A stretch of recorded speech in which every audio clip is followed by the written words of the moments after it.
Vous êtes au 7 Info, le magazine qui revient sur les temps forts qui ont marqué l'actualité de la semaine. Ce soir, nous allons parler politique, réconciliation nationale, logement, mais aussi culture. Mesdames et messieurs, bonsoir et bienvenue. Tout de suite, retour sur l'actu.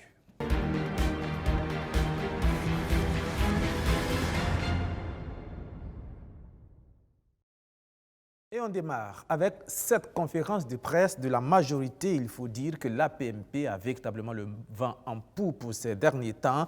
Les adhésions des partis politiques venus de l'opposition se multiplient. On enregistre 11 nouveaux arrivants.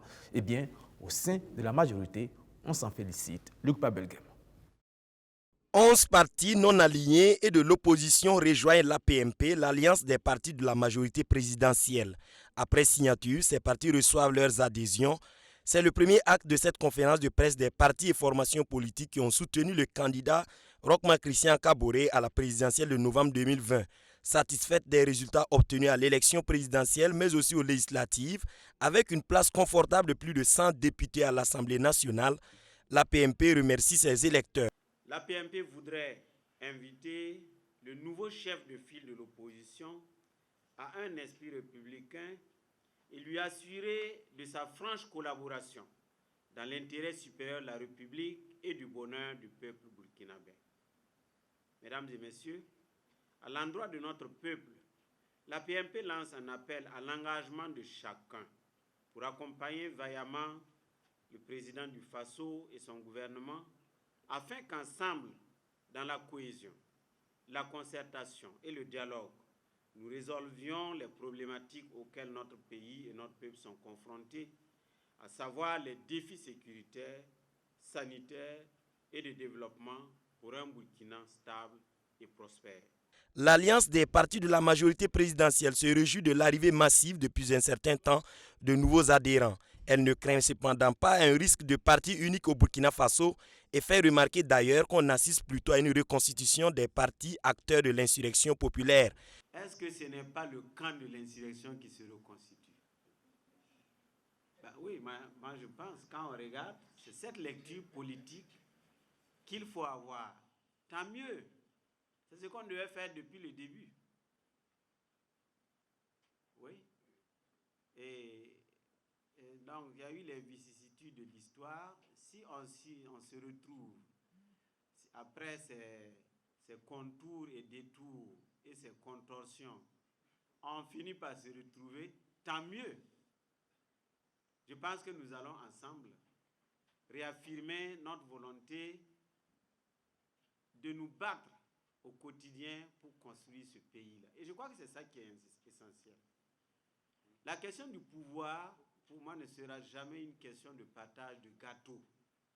Parce que souvent, sur vos lignes, on vous lit, beaucoup d'entre vous ont tendance à dire « Ah, les politiciens là, c'est pour partager le gâteau. » Non.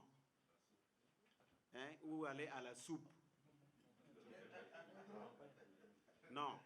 La PMP est forte aujourd'hui de 71 partis politiques et 11 autres ont leur dossier sur la table.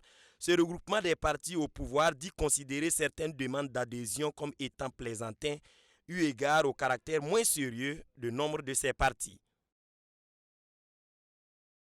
Eh bien, pendant ce temps, l'opposition, elle s'organise comme elle peut. Elle sera pilotée pour les 5 années à venir par Eddy Komboigo. Le nouveau chef des filles de l'opposition politique a été officiellement installé dans ses fonctions. John William Somda.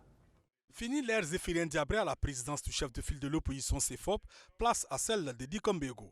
Arrivé deuxième à la dernière présidentielle avec 15,54%, Eddy Komboigo a également vu son parti, le Congrès pour la démocratie et le progrès CDP, réparti des législatives avec 20 députés. Des résultats qui lui confèrent le titre de chef de file de l'opposition en remplacement de Zéphirien Diabré. Il a ainsi été installé dans ses nouveaux habits ce 5 mars par le président de l'Assemblée nationale, Alassane Bala Sakandé.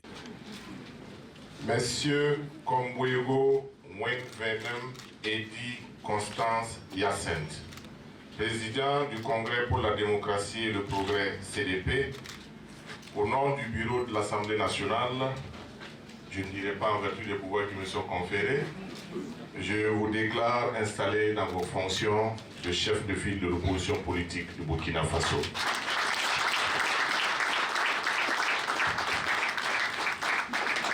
Quatrième président du CFOP après Gilbert Noël Ouedraogo, Benewende Sankara et Zéphirine Diabré, Edi Kombego hérite d'une institution qui a donc connu plusieurs transitions. À l'entame de son mandat, il promet d'ores et déjà de faire du CFOP une institution forte capable de proposer l'alternance politique dans quelques années. Le CFOP que j'ai l'honneur et l'humilité de diriger à présent restera fidèle à sa ligne politique dans son combat pour le changement, les intérêts inaliénables de notre peuple et la préservation d'une démocratie véritable. L'opposition politique, le CFOP doit travailler à retrouver sa crédibilité en reconquérant le pouvoir par l'alternance. Désormais leader de l'opposition, Edi Kombego en appelle au sens de la responsabilité de tous les acteurs politiques burkinabés, non sans demander à l'exécutif de mettre l'accent sur l'option diplomatique pour mettre fin au terrorisme qui frappe le Burkina Faso depuis plus de 5 ans. Avec moi autour de ce plateau ce soir pour commenter cette actualité politique, l'incontournable Siaka Coulibaly, notre analyste politique. Siaka Coulibaly, bonsoir. Bonsoir. Merci d'être venu. Et puis, M. Karim Ouedraogo, il est le porte-parole du CRA-RP, le comité de réflexion et d'action pour la réconciliation nationale et la paix. Bonsoir, monsieur. Alors, je reviens à vous tout à l'heure. Siaka Coulibaly, ça commence à se recomposer au niveau de la politique après les 2 échéances électorales, législatives et présidentielles. On l'a constaté sur les 2 éléments qu'on vient de voir. Oui. Disons que c'est juste des étapes normales du processus politique et institutionnel, à savoir l'installation du CFOP, après que le gouvernement a été mis en place et qu'il a été demandé aux partis politiques de se déterminer par rapport à leur appartenance. Donc je pense que c'est dans l'ordre des choses et que c'est aussi la consolidation donc, du processus institutionnel. À partir de là, il n'y a rien à dire pour le moment. On verra bien dans les faits comment cette nouvelle opposition, qui est beaucoup plus réduite que celle qui l'a précédée, va s'organiser. Ça peut être un atout d'être moins nombreux. Les décisions sont plus faciles à arrêter. Et s'il y a une sorte de cohérence idéologique ou politique, ce sera plus facile pour ces CFOP de se mouvoir qu'une structure très large où il faut négocier plusieurs adhésions, plusieurs acceptations. Donc on verra dans les faits comment cette opposition s'y va se débrouiller.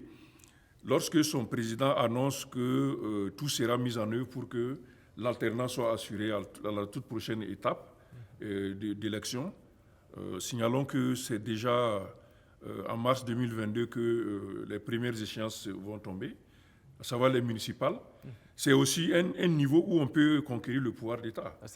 Si l'opposition rafle la majorité absolue des communes du pays, automatiquement, elle prend l'option sur la politique du pays.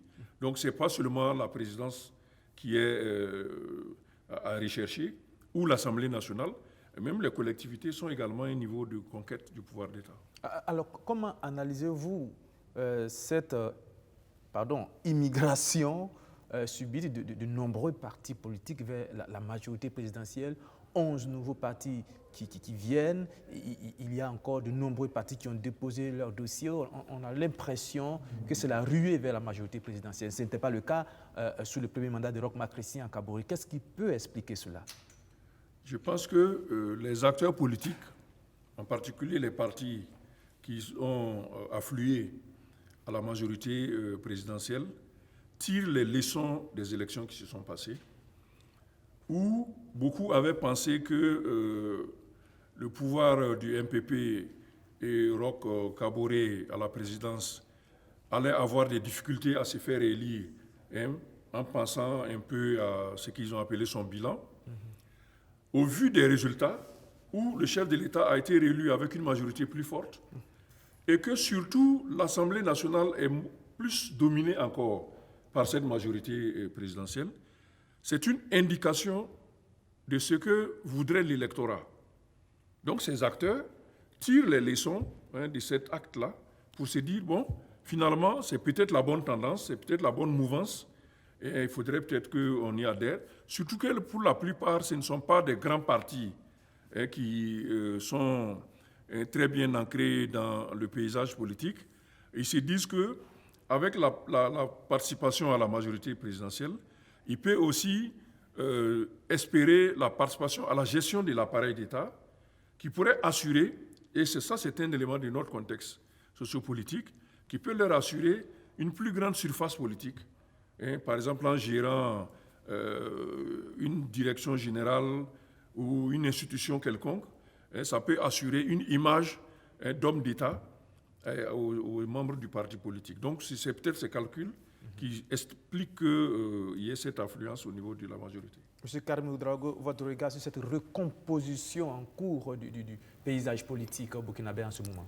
Ok, donc pour moi, la première leçon, comme le disait M. Ouattara, c'est qu'aller avec le parti au pouvoir, on ne meurt pas. Avant, ce n'était pas comme ça. On a vu avec l'UNI-PS, on a vu avec le NTD. Donc tout le monde a compris que ce n'est pas un parti prédateur. Au sein de l'APMP, on garde son autonomie et avec ce monde électoral-là, on peut se tirer d'affaires. Donc l'UNI-PS, peut-être il faut un peu relativiser. Hein? Non, mais l'UNI-PS... Avec les derniers résultats des dernières élections, quand même. Ils avaient 5. Allez-y. Ils avaient 5.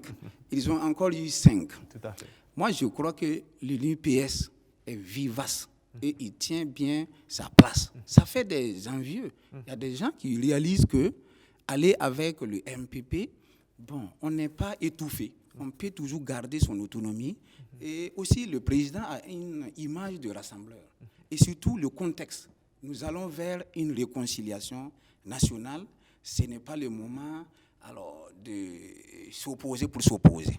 Alors, vous parlez de réconciliation nationale. Merci de m'étendre la perche. Justement, le ministre en charge de la réconciliation nationale vient de l'opposition, l'UPC, qui a adhéré lui aussi à la majorité présidentielle, entré au gouvernement avec un poste de ministre d'État, ministre de la réconciliation nationale occupé par son président Zéphirin Diabré. Zéphirin Diabré, vous le savez, multiplie depuis plusieurs semaines des rencontres avec plusieurs acteurs et structures, surtout dans le cadre de sa mission. Il a fait une pause en milieu de semaine où il a rencontré la presse pour dresser une sorte de feuille de route de sa mission en insistant sur les défis qui l'attendent. Regardez, on revient. Pour son tout premier grand oral depuis sa nomination, Zéphirin Diabré était face à un parterre de journalistes de la presse nationale et internationale. Il est attendu notamment sur la colonne vertébrale de sa mission de réconcilier le Burkina Faso. Il plante d'abord le décor. Une enquête du ministère de la Justice et des Droits humains de son temps, qui a été effectuée en 2018, dénombrait à l'époque, par exemple, 1321 conflits agro-pastoraux qui n'ont pas été à ce jour réglés.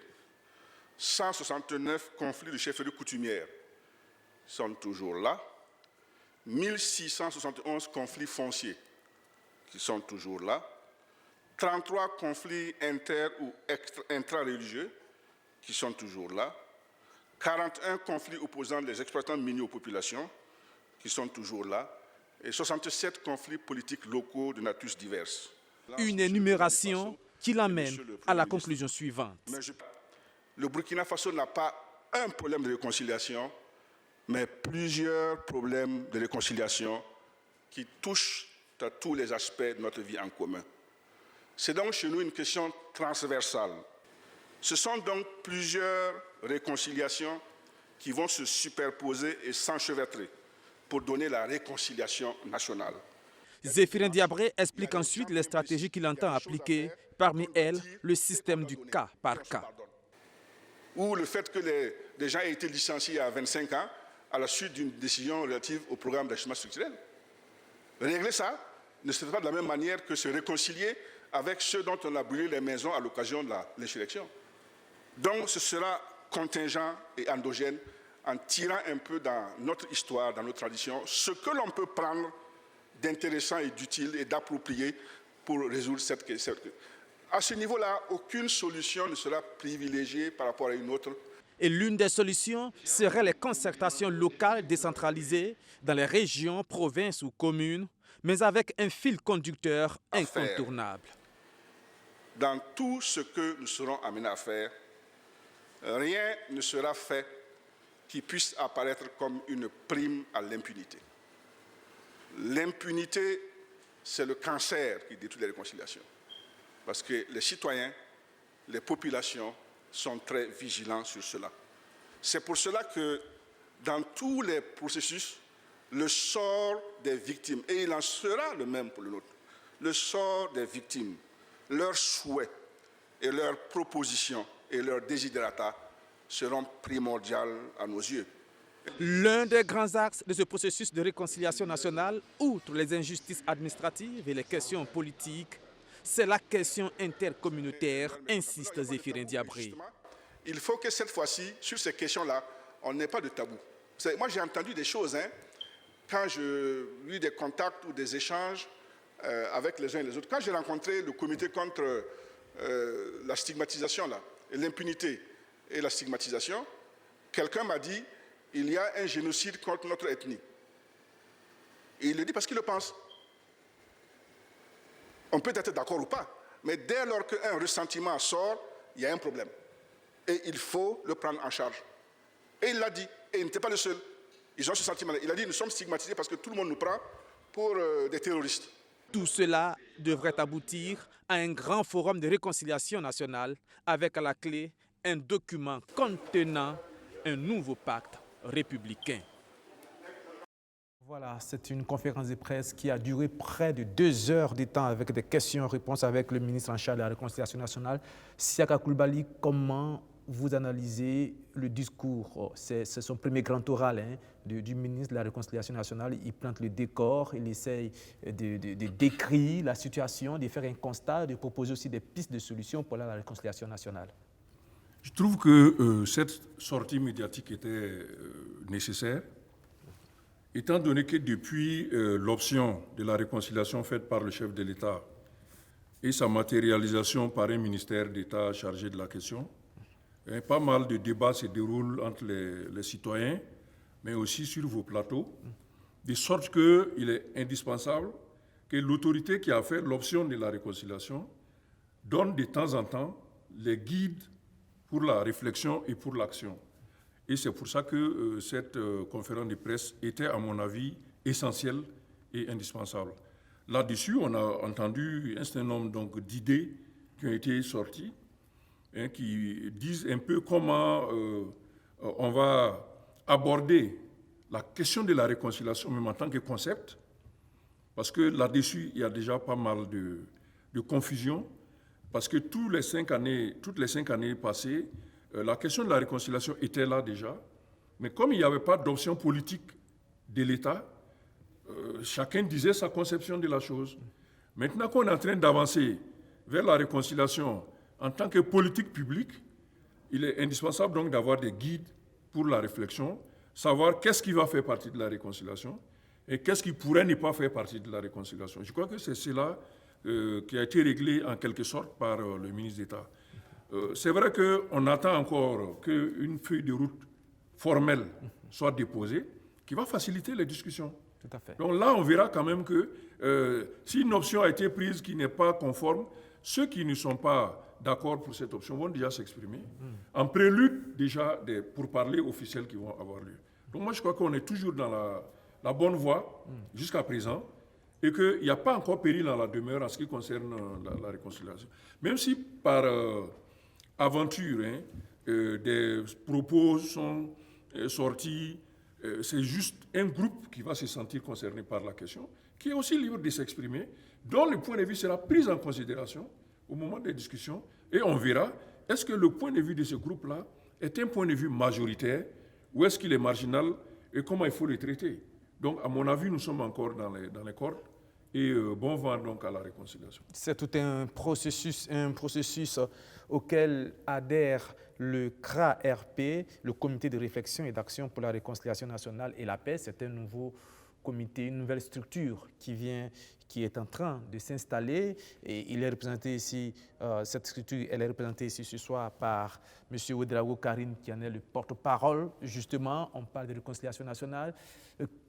Pourquoi pensez-vous que pour ce processus-là, il faut encore une structure de plus pour l'accompagner, par exemple?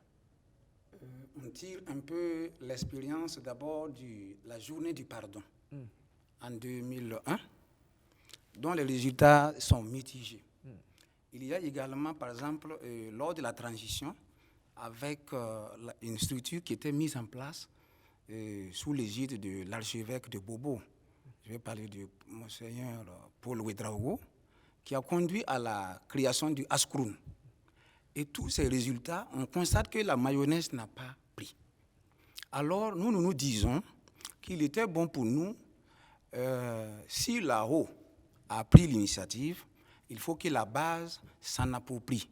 Et c'est pourquoi nous avons créé le comité de réflexion et d'action pour la réconciliation nationale et la paix, histoire de susciter, d'inciter, de sensibiliser, d'informer à travers des activités pour que cette fois-ci, c'est la 3e tentative, qu'elle soit la bonne. Vous aurez remarqué que toutes les tentatives, la situation de la cohésion, de la réconciliation, ça ne fait que se dégénérer. Voilà, donc c'est une structure d'appui. Et moi je ne connais pas M. Zéphirin, mais je sais que la paix, je sais que la réconciliation pour mes enfants, pour le Burkina Faso, est très importante. Voilà.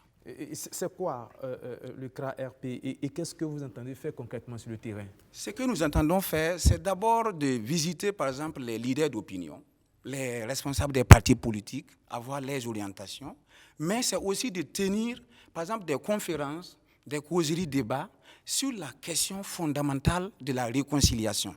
Et cette fois-ci, nous ne voulons pas que le gros du boulot soit institutionnel. Il faut que la société civile, il faut que les différentes forces vives qui seront conviées au forum soient suffisamment outillées afin de permettre que ce soit un événement national et non une affaire de clans ou de politiciens. Nous voulons qu'elle soit populaire, vraie et sincère. Alors, on ne peut pas parler de réconciliation nationale sans parler de questions sécuritaires. On a posé la question au ministre en charge de la réconciliation nationale, surtout la question concernant la lutte contre le terrorisme. Comment mettre en adéquation la réconciliation nationale et lutte contre le terrorisme? Écoutez la réponse de Zéphirin Diabré. Non, nous ne négocions pas et nous ne négocierons pas avec des terroristes. En tant que nation burkinabé, nous avons nos frères, nos enfants, qui ont été embrigadés, endoctrinés, influencés, commis à l'erreur et qui ont été amenés à prendre les armes contre leur patrie. Ils l'ont fait souvent sur la base de frustration, sur la base de manque, sur la base de considérations liées au clan ethnique dont ils appartiennent, sur la base du fait qu'ils reprochent à l'État de ne pas avoir apporté le développement chez eux. Ce sont des choses qui peuvent se gérer. Mais en tant que nation, il est de notre devoir de ramener nos enfants à la maison. C'est ça qui sera fait. Mais quand on parle de terrorisme, pour moi en tout cas, ce sont ce que j'appelle les internationales du terrorisme. Il y a des structures centrales à l'extérieur et dans la sous-région qui, eux, ont un agenda bien précis, qui ont un projet de société, et ce sont eux qui sont venus embarquer nos enfants. À eux, il n'y a pas de débat avec eux. Ce n'est pas possible. Mais nos enfants, ah, ça oui. Seka Coulibaly, rapidement, votre analyse sur cette approche de Zéphirin Diabré en ce qui concerne la question sécuritaire. Il parle d'une sorte de catégorisation des terroristes, ceux qui seraient fils du pays qu'on pourrait ramener dans le giron du Burkina Faso et puis les autres il essaie de faire une différenciation. Est-ce que ce discours-là tient la route? Oui. Ce qu'il veut expliquer, et moi je comprends bien, c'est qu'il y a les deux aspects, surtout de la cohésion sociale, qui concernent effectivement ces conflits intercommunautaires d'abord, mais aussi ceux qui ont pris les armes, les groupes armés, qui sont des nationaux. Eux peuvent être inclus dans les négociations, peuvent être inclus dans les discussions qui auront lieu pendant le forum, par exemple. Parce que, comme on l'a dit, il y a la question de la justice. Si quelqu'un est identifié comme ayant posé des actes relevant du terrorisme, il va falloir qu'il réponde de ces actes-là. Mais si on veut la paix également, il est très important de discuter avec ceux qui ont été impliqués dans les actes qui ont porté atteinte à la paix. Pour la question donc du grand terrorisme, ce que moi je pense de la question et que le ministre aurait peut-être pu développer, c'est que ce sont des questions qui ne relèvent pas du Burkina Faso seul en tant que pays, puisque c'est une question supranationale. Peut-être qu'il aurait pu rejeter cette question au G5 Sahel, par exemple, et qui peut en discuter et savoir s'il faut aller de front, discuter avec les terroristes sur une trêve ou sur un arrêt, quelles sont les compensations qu'on va avoir, etc., etc. Mais à son niveau, en tant que ministre d'État, il explique ce qui concerne son département. Ce sont les Burkinabés qui sont impliqués dans telle ou telle action. Il y a ces groupes terroristes, mais aussi il y a les groupes du grand banditisme également. Donc toutes ces questions, je crois qu'il va falloir les régler. Il y a les questions de Yirgou, Tanwalbougou, etc., etc. Donc il les met ensemble, il fait la distinction avec le grand banditisme. Je pense que c'est facile à comprendre à ce niveau-là. Alors, parmi les conflits à régler dans ce processus de réconciliation nationale, le ministre de la Réconciliation nationale a dit dans son discours, il y a des conflits fonciers liés à la question foncière. Et quand on parle de foncier, on parle aussi de logement. Il faut dire que dans ce domaine, plusieurs entreprises immobilières s'organisent et essaient de se mettre à la disposition des populations, mais même avec de l'organisation, il y a toujours des difficultés. C'est le cas avec la société immobilière Abdoul Service International. Dans l'une de ces cités qu'elle a réalisées, eh bien, les résidents se plaignent, allant jusqu'à dire qu'ils se sont fait arnaquer. Voici la défense de Abdoul Service International. Donc vous allez faire le constat vous-même et les efforts fournis par la société. Accusé d'arnaque et de sabotage dans cette lettre ouverte signée par quelques résidents de la cité Abdoul Service de Ouaga 2000, le premier responsable de la société immobilière Abdoul Service International veut montrer patte blanche concernant ces allégations. À travers cette sortie terrain spéciale, il veut clarifier et montrer l'avancement de ses activités en prenant l'opinion publique à témoin. Et la Sonabel est en mouvement ici, vous avez constaté. L'ONEA est déjà sur place. Les caniveaux, ça s'est fait avec les fonds propres de la société. Donc comprenez-nous que ce n'est pas vraiment du tout facile. Vous voyez que cette superficie, ce n'est pas moins de 50 hectares que nous travaillons comme ça. Et nous n'avons pas moins de 1500 à 2000 logements que nous avons essayé de construire ici. Ici, dans sa cité de Ouaga 2000, où des irrégularités lui sont reprochées, le constat est clair. Des travaux de la société en matière d'électrification, de disponibilité d'eau et de construction de canalisation d'environ 1010 mètres pour l'évacuation des eaux usées. Tous ces travaux sont visiblement presque en finition. Autre accusation, des titres fonciers. Selon le PDG d'Abdoul Service, concernant les dossiers de titres fonciers, la société immobilière effectue à son niveau des dépôts de dossiers dans le respect des règles et procédures des dépôts pour satisfaire sa clientèle. C'est depuis pratiquement plus de 8 mois ou 9 mois qu'on a déposé les titres fonciers. Ils nous ont fait comprendre comme quoi il y a 62 à 70 titres fonciers qui sont disponibles. On peut peut-être prendre ça à partir de ce soir. Mais nous avons déposé plus de 300 titres fonciers depuis plus de 8 mois. Et nous partons au fur et à mesure au niveau des impôts. Les titres qui sont prêts, on prend ça pour pouvoir remettre ça aux propriétaires. 24 2019, nous sommes aujourd'hui le 2021. Et tenez-vous bien que c'est ces titres fonciers-là qu'on vient d'amener une partie d'abord. C'est même pas la totalité. Regardez la date. Moi, je veux quand même que les journalistes prennent soin de regarder la date. Ça a été déposé. Et voici, l'accusé de réception est là. Donc c'est pour vous dire que ça ne vient pas de nous. Les titres fonciers, ce n'est pas nous qui les fabriquons. C'est au niveau des impôts que ça se fait. Avant d'aller dans la cité Abdoul Service de Saba, nous notons la réalisation de cette voie longue de 2,5 km qui passe devant la mairie de Saba. Une route financée par la société sur fonds propres. À quelques mètres, c'est la cité Abdoul Service de Saba. Là-bas aussi, les villas disposent d'installations ONEA et d'électricité. Des installations solaires sont aussi visibles.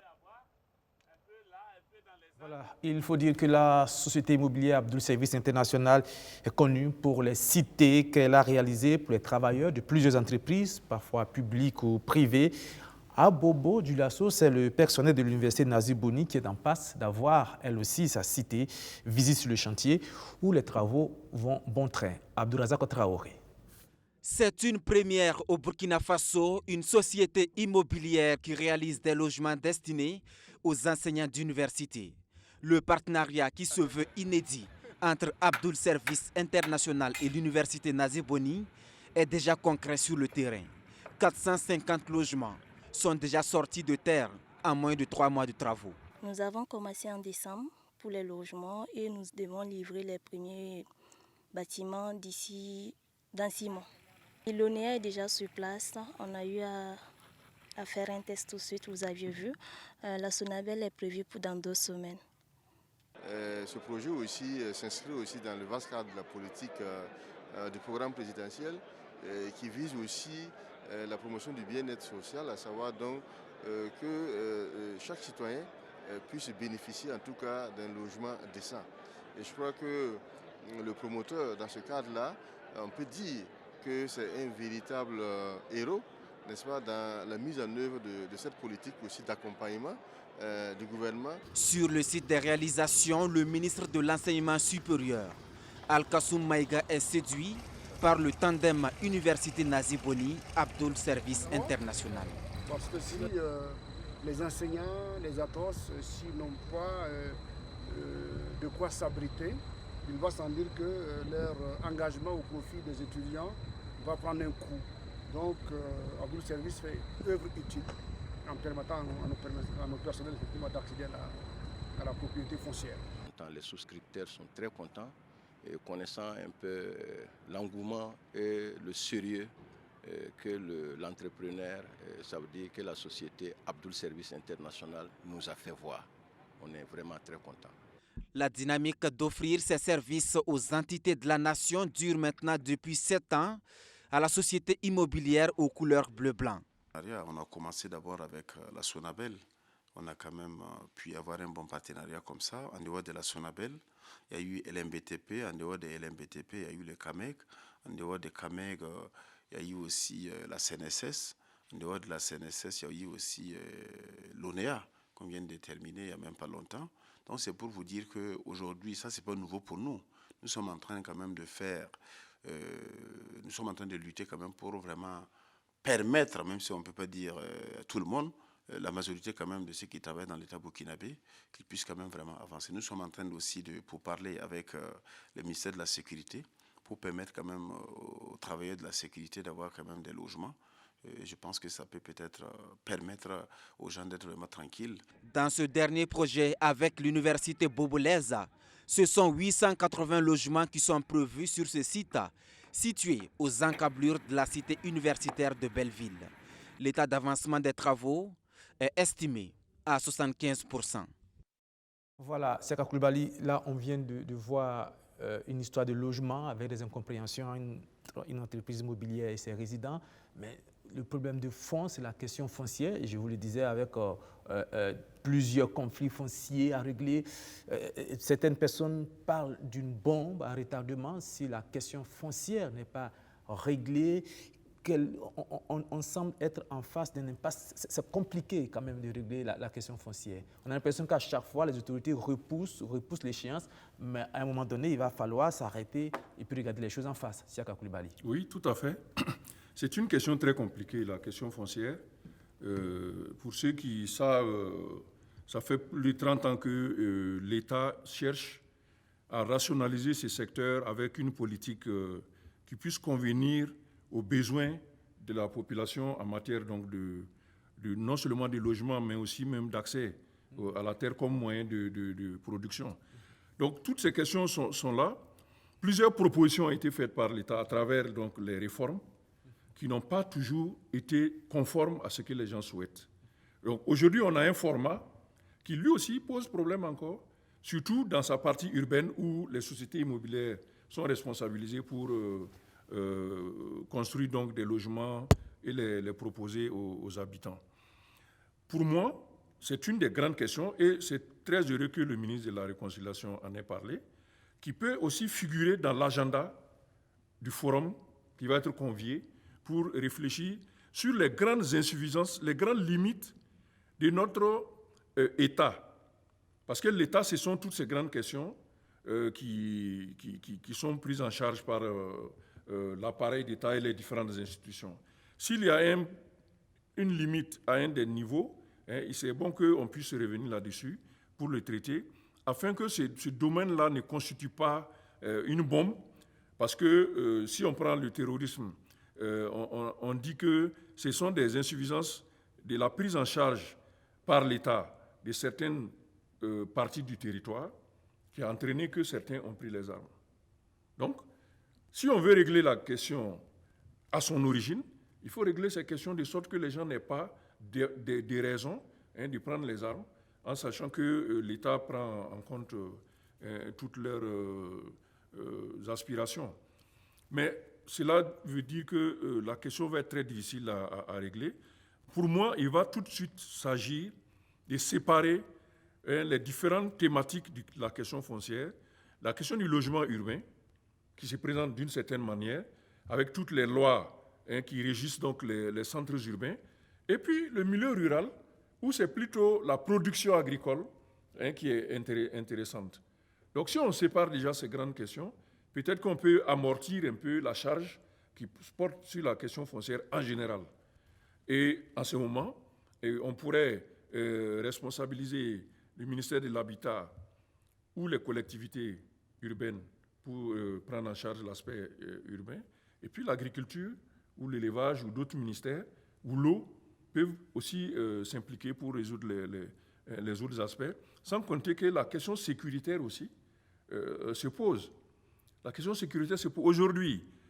Comment est-ce qu'on peut définir une prise en charge par les autorités étatiques de la question foncière dans les zones occupées, ou disons les zones concernées par les attaques terroristes?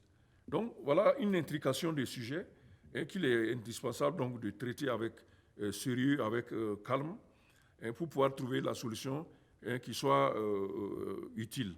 Là, ceux qui ont subi des torts du fait donc, des politiques foncières, il va falloir les indemniser, et le ministre en a parlé également. Absolument. Et faire en sorte que le foncier ne soit plus une source de victimisation. Par exemple, les successions, quand quelqu'un décède et que ses ayants droit doivent hériter de ses biens, il faut éviter qu'il y ait aussi des torts à ce niveau-là. Or, on a aujourd'hui les 1000 et quelques dossiers dont parle la justice. Vous allez trouver que la grande partie, ce sont ces questions d'héritage.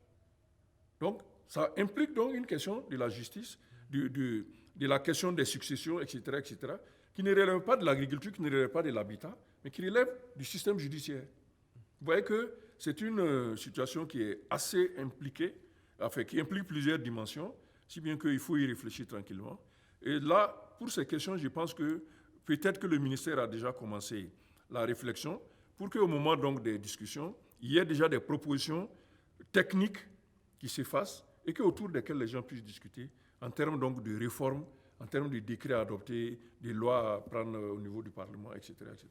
Karim Ouedraogo, vous qui vouliez agir avec le CRA-RP au niveau de la base, vous savez qu'à la base, c'est-à-dire que les populations à la base sont très alertes sur la question du foncier. C'est une question qui est très importante parce que posséder une terre, c'est très important pour nos populations. C'est l'héritage, c'est la fierté, c'est la valeur aussi, c'est la succession pour les enfants, les petits-enfants de demain. Cette question-là, comment vous, au niveau du CRA-RP, vous entendez sensibiliser sur ces questions-là au niveau de la base?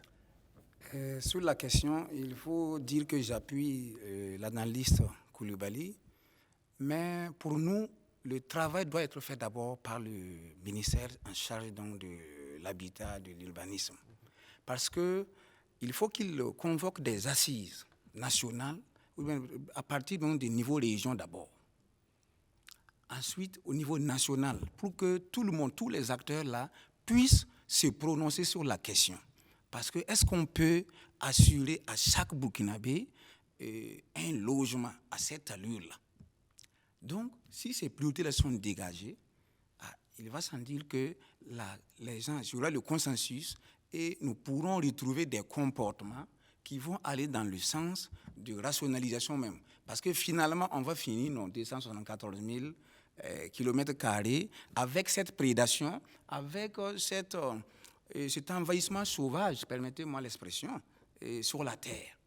Voilà, donc c'est ce que je pouvais dire, mais c'est effectivement un élément, le foncier est un élément à prendre en compte. Je salue vraiment la grandeur du ministre Zéphirin qui a déjà compartimenté les différents types de réconciliation. il y a cela.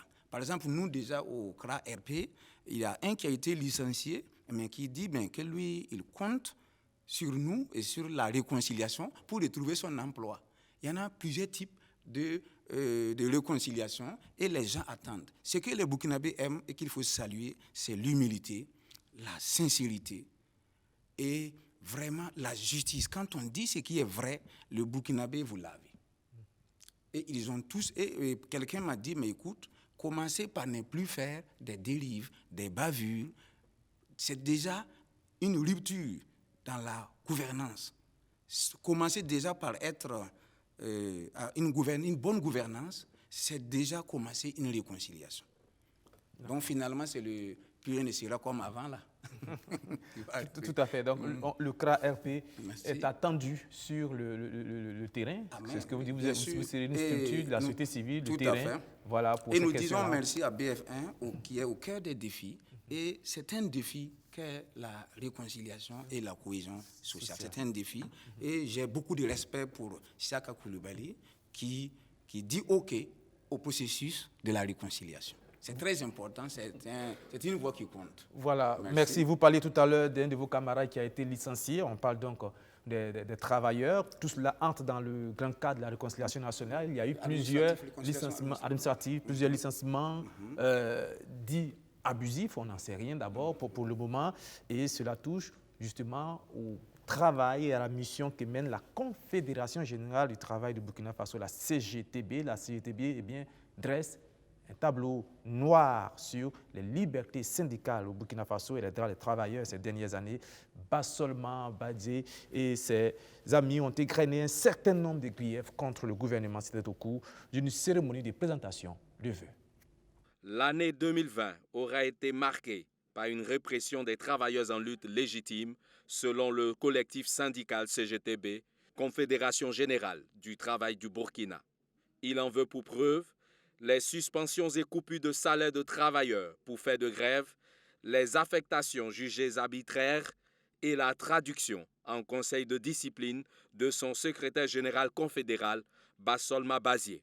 Tout ceci sous le couvert de la pandémie de la Covid-19. La survenue de la pandémie du coronavirus a servi surtout de prétexte au gouvernement MPP pour remettre en cause les libertés syndicales et démocratiques et a même été utilisé comme un véritable business. Exemple du budget initial du plan de riposte contre la Covid-19 du Centre de riposte aux urgences sanitaires CORUS et gestion de 6 milliards de francs de gré à gré en 29 marchés au ministère de l'Éducation nationale, de l'alphabétisation et de la promotion des langues nationales MENA-PLN, confère le reporter numéro 293. Au cours de cette rencontre qui fait office de présentation de vœux à leur premier responsable, le collectif remobilise ses troupes et annonce pour 2021 une lutte acharnée pour la défense des intérêts matériels et moraux des travailleurs.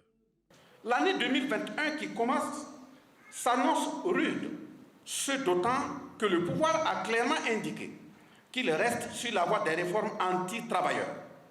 Comme l'a relevé le président du comité d'organisation, ceux qui dirigent le pays ne se sentent pas concernés par leur propre discours sur la nécessité des sacrifices. À preuve, les contrats illégaux qui octroient aux membres du gouvernement et aux présidents d'institutions des salaires bien au-dessus de ceux fixés par les textes.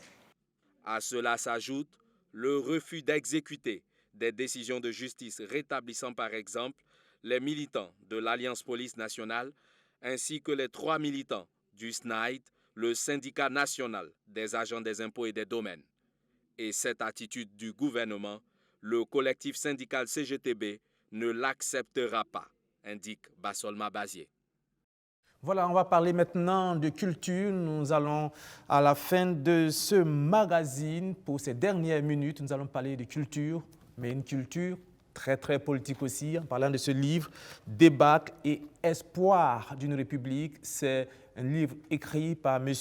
Zakaria Gengane. M. Zakaria Gengane, bonsoir. Bonsoir. Merci d'être venu. C'est un livre de 221 pages qui a été dédicacé hier. Nous allons regarder comment s'est déroulée cette dédicace et puis un peu parler du contenu de ce livre. On regarde et puis on revient. 221 pages d'une intrigue qui retrace les tourments d'un pays africain de l'après-indépendance, la République démocratique de Gangla, dirigée tantôt par un dictateur, puis par un nationaliste et un autre encore, miné par les coups d'État aussi, traversé parfois par des soulèvements. On a tenté et essayé donc de peindre cette situation en mettant en place une autre intrigue qui est une partie que représente Dabo, qui est le héros donc, de ce roman-là, avec le mouvement démocratique et populaire, qui vont se battre pour changer les choses. Effectivement, il va payer de sa propre vie, mais in fine, l'espoir va naître. De quelle manière? Pour le savoir, il faut lire Débâcle et espoir d'une République. C'est le titre du roman de Zakaria Gengane. Dans la débâcle, le côté débâcle, il y a effectivement les droits humains qui sont bafoués, des droits humains qui sont mis en rude épreuve. Et effectivement, le temps manque pour vous déceler, pour vous égrener effectivement ces cas de droits humains. La question de la corruption est aussi une bonne partie. J'ai même dit que ça vaut 45% de l'œuvre. Un cocktail de dénonciation où figure en bonne place le rôle des puissances coloniales montré du doigt dès la page de couverture. Vous avez une Afrique bien pleine, ou du moins à moitié pleine. C'est nos richesses. C'est parce qu'on ne voit pas bien, vous avez les feuilles de cacao, baril de pétrole, il y a le diamant, il y a l'uranium. En fait, c'est un échantillon de la richesse africaine, puis j'exprime. Et vous voyez que ça a été pompé. Par qui? Il y a une grue de pompage. Avec là, c'est des chars. Des chars. C'est-à-dire que pour ce pompage-là, ben, il a fallu effectivement créer des guerres, tuer des honnêtes personnes, etc., etc. Et justement, vous voyez la position, c'est bien l'Europe, l'Occident européen. Néocolonialisme, despotisme, crimes de sang, crimes politiques, crimes économiques, corruption entre autres, sont les fils conducteurs de ce livre très engagé, dédicacé ce samedi en présence de parents et amis, mais aussi de personnalités telles que le contrôleur général d'État Luc Marius Ibriga de la SELC et de Chrysostome Zougmoré du MBDHP. Voilà, retour sur ce plateau avec ce livre Débâcle et espoir d'une République. Monsieur Zakaria Gengane. Voilà, c'est un livre de 221 pages, je le disais. Il retrace, sinon il raconte les vicissitudes d'une république que vous avez nommée République démocratique des Gangla, un nom que vous avez donné à cette république. On ne va pas dire tout ce qui est dans le livre, on va laisser les lecteurs découvrir le livre, mais la République démocratique des Gangla, c'est quoi? Comment est-ce que cette république-là naît et quelles sont les difficultés que cette république-là traverse dans votre livre? Merci. Avant de répondre à votre question, j'ai une dette sociale. Rassurez-vous, ce n'est pas de la publicité. Je suis en train de parler du français. Je ne suis pas né avec ça, donc je dois beaucoup à mes enseignants. Mais avant tout propos, c'est Dieu qui m'a créé, mes parents qui m'ont mis au monde, mes enseignants et toutes ces personnes-là qui, de près ou de loin, ont fait de moi en fait ce que je suis aujourd'hui, capable de parler. Je ne suis pas fier de parler français, j'aime dire ça. C'est parce que bon, le peuple burkinabé n'a pas encore... Vous n'êtes pas fier de parler le français? Non, je ne suis pas fier de parler ce français, tout simplement parce que je pourrais, ou du moins j'aurais pu parler ma langue ou une autre langue burkinabé ou africaine et me faire comprendre par effectivement un grand nombre. Mais bon, avant que mon peuple ne prenne sa responsabilité pour changer les choses fondamentalement en sa faveur, bon, on est obligé de parler français. Et comme j'aime dire aussi, Yassine Yateb, c'est un Algérien, il dit que je parle français pour faire croire, montrer aux Français que je ne suis pas français. Donc, cette dette-là, je crois que je dois à toutes ces personnes, et même à vous qui m'avez reçu. C'est tout un honneur pour nous. Alors, la République démocratique des Gangla, quelle est cette histoire des Républiques démocratiques des Gangla? Comment cette République naît, comment elle évolue? C'est ce qui se passe dans ce livre, en quelques mots, en quelques phrases. Tout à fait. Et comme toute œuvre créative, alors c'est une imagination. les noms peuvent exister réellement. Mais en fait, l'histoire qui englobe est fictive. Et donc, c'est ça qui fait en fait l'aspect belle lettre, l'aspect en tout cas romancier. Alors, romancier. Et cette République démocratique de Gangla, au départ, n'était pas République démocratique de Gangla, était République populaire. Voilà, avec le premier président, qui est le père de l'indépendance, Niare Salam, un docteur, qui avait une tendance socialiste, mais qui n'avait pas effectivement de bonnes relations avec l'Occident, en fait, c'est-à-dire la métropole, ce pays colonisateur que j'ai nommé Fit Tangle Pobel. Voilà. Et donc, par toutes les stratégies, ce pays-là va arriver à le mettre de côté par un coup d'État. Et donc, il y aura un changement. Donc, il y a eu au moins 5 coups d'État dans l'œuvre.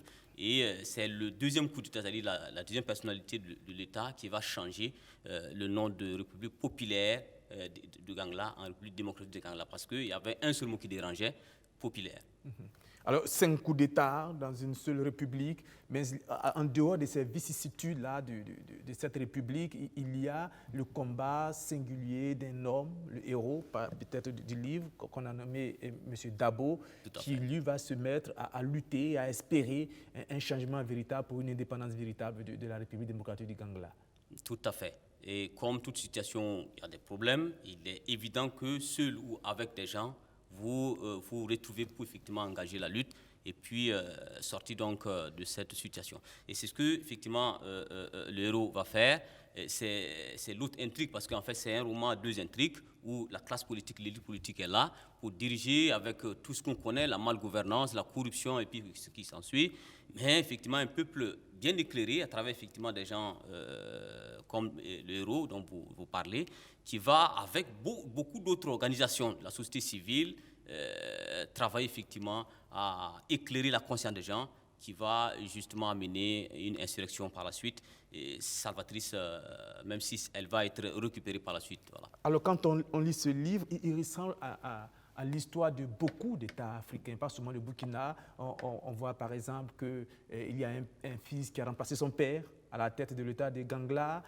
Ça nous ramène peut-être au Togo. Et on parle d'insurrection dans ces livres, ça nous ramène peut-être au Burkina Faso. C'est un livre très engagé dans lequel, au fil des pages, vous dénoncez plusieurs tares de la société. Vous parlez de crimes de sang, crimes économiques, de corruption. Il y a même un chef d'État qui s'adonnait à des sacrifices des femmes enceintes, vous le dites dans votre livre, pour essayer de garder le pouvoir.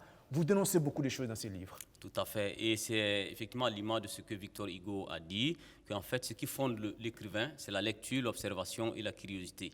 Lecture, parce que j'ai beaucoup lu, et je ne suis pas de la fanfaronnade, mais ce n'est pas ça qui va vers votre question. C'est surtout l'observation. Je suis un citoyen comme vous autres, dans un pays, dans un continent et dans un monde bouleversé par toutes les situations qu'on connaît.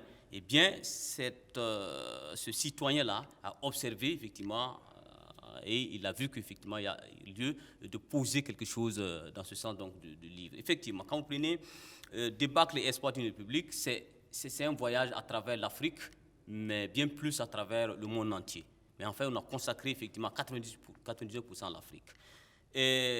Un personnage que vous allez rencontrer dans ce livre, de la manière dont ce personnage va venir au pouvoir, si c'est un chef d'État, va vous renvoyer à une personne ou personnage dans la réalité au niveau de l'Afrique.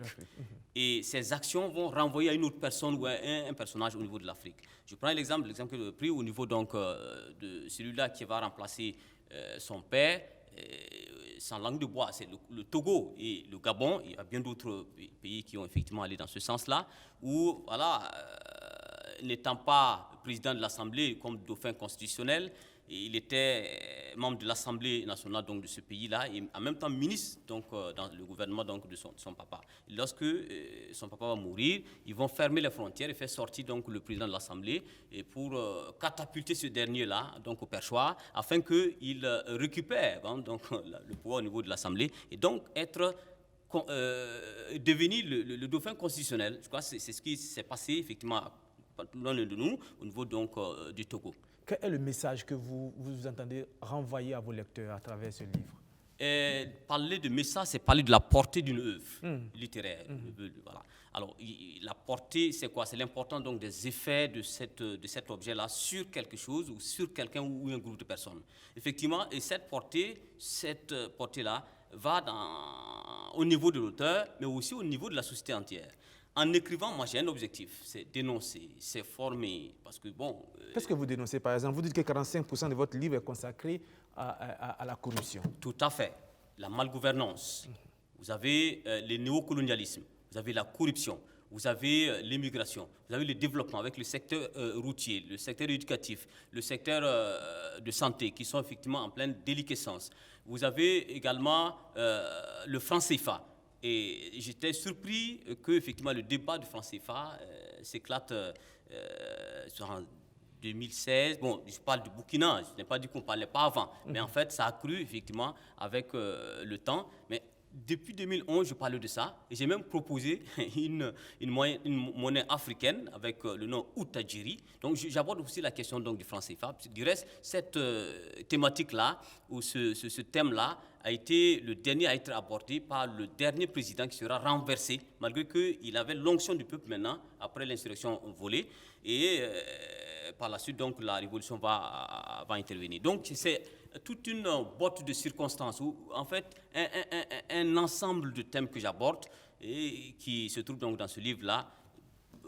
C'est un roman, ça ne peut être comme ça. Voilà. Alors, on dit que les écrivains rament souvent à contre-courant. C'est peut-être votre cas parce que ces livres, si on essaie de le coller à la situation particulière burkinabé, vous dites, vers la fin du livre, qu'il faille aller jusqu'à une révolution.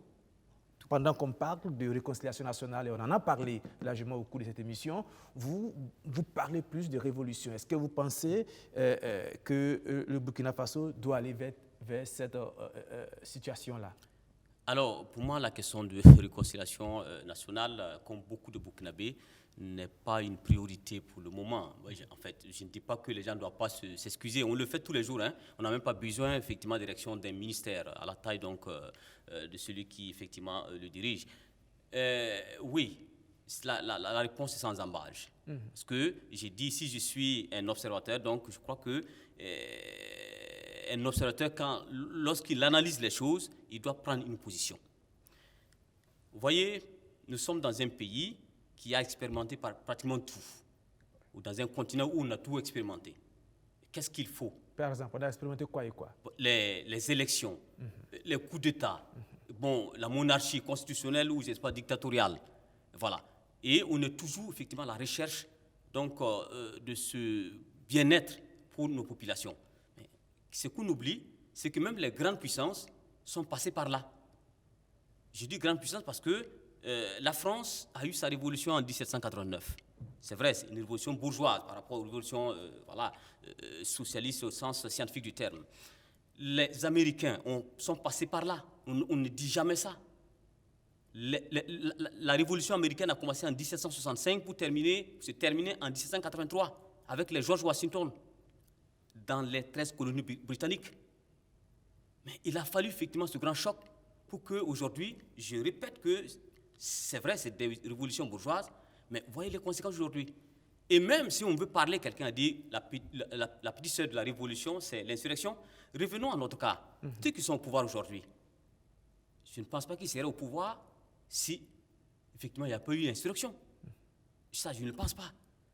Et les grands chocs amènent, effectivement, des grands espoirs. Nous avons eu, en 1966, ce soulèvement populaire. En 2014, l'insurrection. Pour moi, et comme j'aime dire, je suis un éducateur, un professeur. Dans ma classe, je suis censé d'évaluer. Le Burkina Faso s'est évalué. Son premier devoir de maison, ou ce n'est pas d'exercice de classe, c'est en 1966. Il a fait l'examen blanc en 2014. C'est sûr qu'effectivement, c'est inéluctable qu'il y aura un examen final. Et c'est lequel l'examen final? Révolution, on peut l'appeler par tous les noms qu'on veut, parce qu'en fait, on dit lorsque la politique rentre dans une œuvre littéraire, c'est comme un coup de pistolet dans un concert. Moi, en tant que critique, en tant que littéraire, quand j'analyse, je ne peux effectivement que prendre cette position avec ceux qui pensent ainsi. On peut peut-être dire tout ce qu'on veut d'eux, mais en fait, la réalité est toute claire c'est comme ça. Pour vous, c'est inéluctable, il y aura forcément une révolution, un choc, quelque part. Avec ou sans nous, il faut forcément ça. Pas forcément pour le Burkina. Le Burkina, bien évidemment, ce n'est pas une question... Puisque votre nom parle de plusieurs pays africains aussi. Tout à fait, tout à fait. Le Burkina ne peut pas être dans ses assiettes si effectivement ses voisins ne le sont pas. Donc il est évident que le projet que le peuple burkinabé veut pour lui-même soit effectivement partagé avec les pays de l'Afrique et du monde. Personnellement, est-ce que vous l'espérez? Vous espérez ce choc-là, cette révolution-là, si on peut l'appeler comme ça? Vous l'espérez? Ce n'est même pas à moi d'espérer, ça viendra naturellement. Est-ce que vous le voulez? Bien évidemment. Vous estimez que ce qui se passe actuellement n'est pas assez... Si je ne voulais pas, je n'aurais pas effectivement dit au niveau donc de l'œuvre. Vous assumez vos positions et c'est très courageux. Vous savez, aujourd'hui, rares sont les personnes assez courageuses pour assumer leurs positions. Vous assumez les vôtres. Et il faut dire que ce n'est pas maintenant que vous avez commencé à être courageux. Vous avez commencé à être courageux depuis l'âge de 6 ans, parce que je rappelle qu'à l'âge de 6 ans déjà, vous êtes vous-même allé vous inscrire au CP1 avec votre extrait date de naissance. C'était extraordinaire quand vous racontez l'histoire. Pour nos téléspectateurs, essayez de revenir un peu sur cette anecdote. Comment est-ce qu'à l'âge de 6 ans, on peut dire je vais aller à l'école au CP1? Oui, en fait, ce n'est pas aussi extraordinaire. Je crois que beaucoup de gens l'ont fait, plus que moi. Hein. En fait, je suis dans une famille polygame bien réussie. Voilà. Et où nous naissions effectivement par groupe d'âge. J'avais 2 frères et une sœur avec moi. Bon, on a décidé donc de les amener parce qu'ils avaient les 7 ans requis et je n'en avais pas. Donc il fallait que j'attende. Vous aviez quel âge à ce moment? 6 ans, à peine 6 ans, je n'avais pas pratiquement 6, à peine 6. Donc j'ai dit, bon, ça je ne vais pas rester, parce que je vais rester seul à la maison. Les grands frères sont déjà là et puis ils partent. Donc quand ils sont partis, le papa était fonctionnaire, donc il était au niveau, donc il est cuisinier de préfet, voilà. Et j'ai demandé à un grand frère de me trouver mon acte de naissance, parce que c'est le papa qui a demandé. J'ai suivi le lendemain mes frères, puis je suis parti. J'ai tendu ça à mon maître. Je ne sais pas comment ça s'est passé par la suite. On m'a dit, il faut appeler ton papa. Je ne peux pas, parce que je sais que il peut effectivement dire de ne plus partir. J'ai laissé 1 mois, 2 mois, bon, on a fait la composition, bon, je ne les insulte pas, les 2 étaient derrière moi. Alors donc on m'a laissé finalement comme ça. Finalement comme ça. Voilà. À 6 ans déjà. 6 ans. C'est dit la force de caractère qui vous caractérise? Bon, je ne sais pas, les autres peuvent effectivement, ça peut être ça. Voilà. Ouais. En tout cas, le jeu de la dédicace, on a reçu beaucoup de témoignages de personnes qui vous connaissent et qui disent qu'elles ne sont pas étonnées que vous soyez arrivé à écrire ce livre. Ce n'est pas votre premier livre, il faut dire. Non, j'en ai 3 et demi ou 4, parce que en fait, l'autre, c'est un recueil collectif où nous avons eu un prix. Il faut dire que vous êtes aussi enseignant. Voilà, je suis inspecteur d'anglais aujourd'hui. Et vous entendez écrire encore beaucoup de livres parce que vous semblez aimer beaucoup la lecture.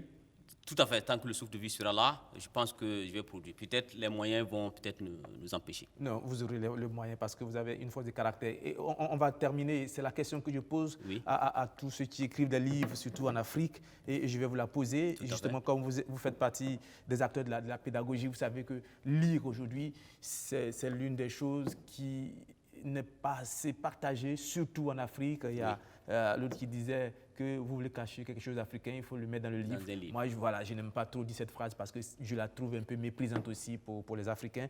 Mais c'est la vérité, malheureusement.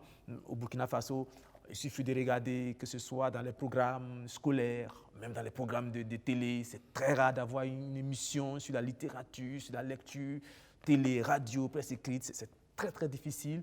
Et on n'encourage pas la lecture, pourtant tout se trouve dans la lecture. Et pour vous qui êtes pédagogue, quelle approche vous avez par rapport à cette situation? Est-ce que vous avez espoir que votre livre sera lu par au moins 100 personnes?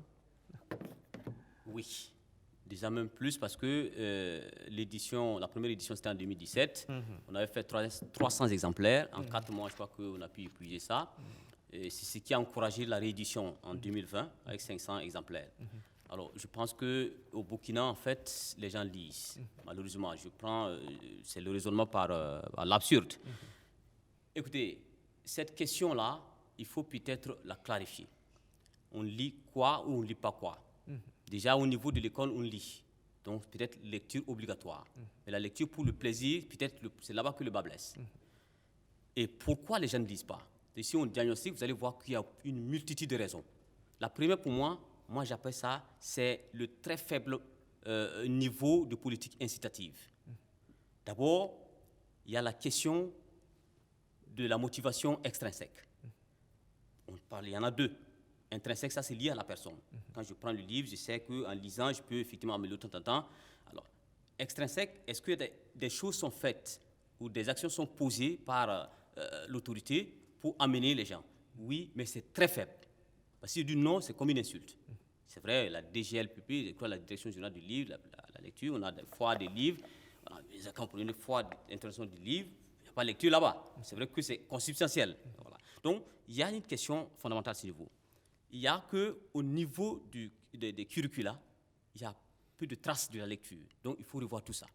En plus donc des politiques incitatives qui manquent, il y a ce que j'appelle le péril social. En réalité, les gens ne savent pas. Quand on a faim, on ne peut pas lire. C'est évident. Absolument. Quand on a faim, on ne peut pas lire. Et effectivement, vous verrez des gens. Je lisais un article sur la Guinée, sur la lecture, où c'est une écolière qui a dit « J'aime lire, mais d'abord, je n'ai pas le temps à la maison. Donc, tout mon temps est pris pour les travaux ménagers. » Alors, ça veut dire quoi?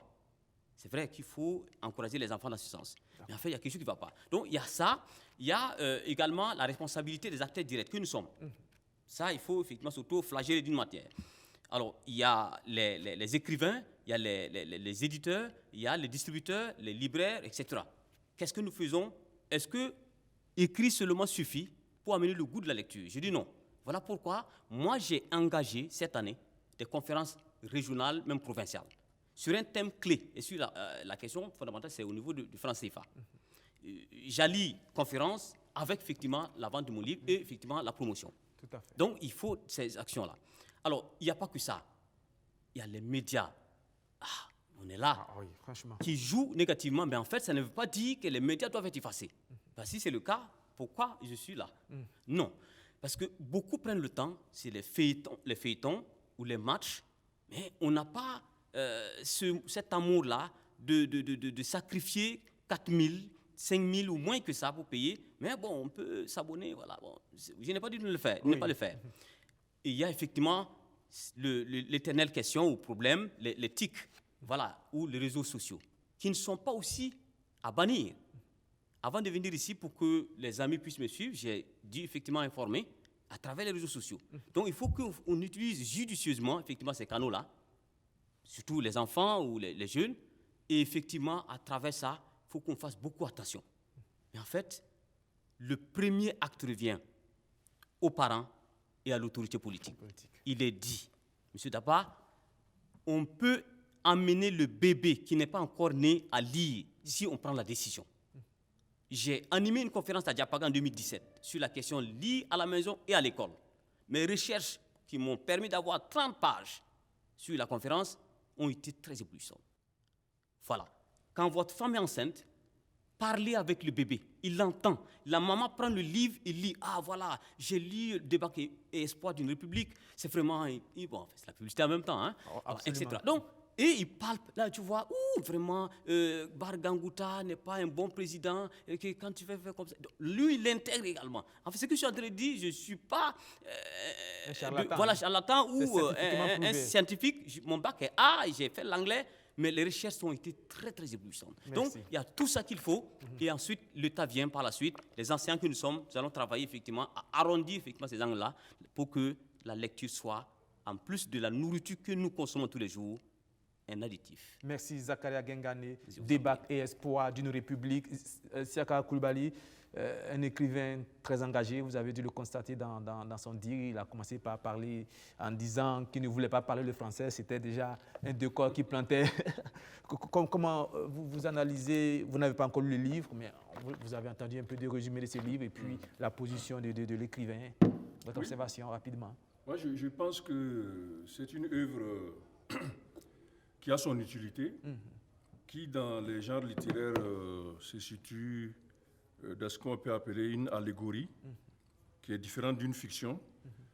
L'allégorie porte sur l'histoire politique du Burkina Faso, en entendre donc le titre qui parle des débâcles et qui résume un peu tout ce qui s'est passé, notamment les coups d'État, etc. Donc cette allégorie porte sur la situation du pays et il interpelle sur la nécessité de modifier le parcours. Lui propose une révolution, d'aucuns pourraient proposer autre chose. La réconciliation, pour moi, est une forme aussi de renoncer à ce que nous avons eu comme passé. Et cet aspect allégorique également, elle porte sur l'actualité africaine, tout à fait, notamment en Afrique de l'Ouest, francophone, avec aujourd'hui ce qui se passe au Sénégal, justement, qui est en train donc de fausser nos statistiques. Justement, Siaka Coulibaly, je vais vous interrompre, vous m'étendez la pêche, on entend les finis, on va aller directement au Sénégal pour voir ce qui s'est passé au Sénégal ces derniers jours, on revient et vous terminez votre explication, ensemble on va conclure l'émission. Au Sénégal. Des scènes de chaos dans les rues de Dakar et des affrontements d'une ampleur inconnue depuis plusieurs années au Sénégal, pays habituellement considéré comme un îlot de stabilité en Afrique de l'Ouest. L'ONU s'est dit très préoccupée et a appelé à éviter une escalade de la violence. Les autorités sénégalaises ont promis de ramener l'ordre après des heurts entre partisans d'Ousmane Sonko et forces de l'ordre, des heurts meurtriers. Le gouvernement regrette la perte de 4 vies humaines et présente ses sincères condoléances aux familles éplorées. C'est l'arrestation et le placement en garde à vue d'Ousmane Sonko qui a mis le feu aux poudres et le gouvernement sénégalais d'accuser l'opposant d'être à l'origine de ce qui s'apparente à une véritable guérilla urbaine. Il a d'autre part, par des messages répétés, lancé des appels à la violence, à l'insurrection et à l'affaiblissement de l'autorité de l'État. Derrière ces violences, l'arrestation d'Ousmane Sonko, mais aussi les frustrations suscitées par les conditions de vie au Sénégal depuis la pandémie de Covid-19. Dans les rues, de nombreux Sénégalais exprimaient ainsi leur ressentiment contre le président Macky Sall.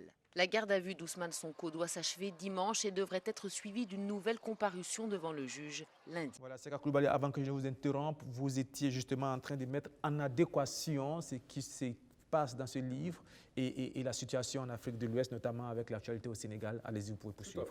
C'est pour dire que toute l'histoire politique des pays africains, en particulier ceux de l'Afrique francophone, c'est une histoire de conflit, c'est une histoire d'instabilité, c'est une histoire de violence. Et il a rappelé cela dans l'ouvrage, mais ça touche du doigt la réalité d'aujourd'hui avec ce qui se déroule aujourd'hui au Sénégal, où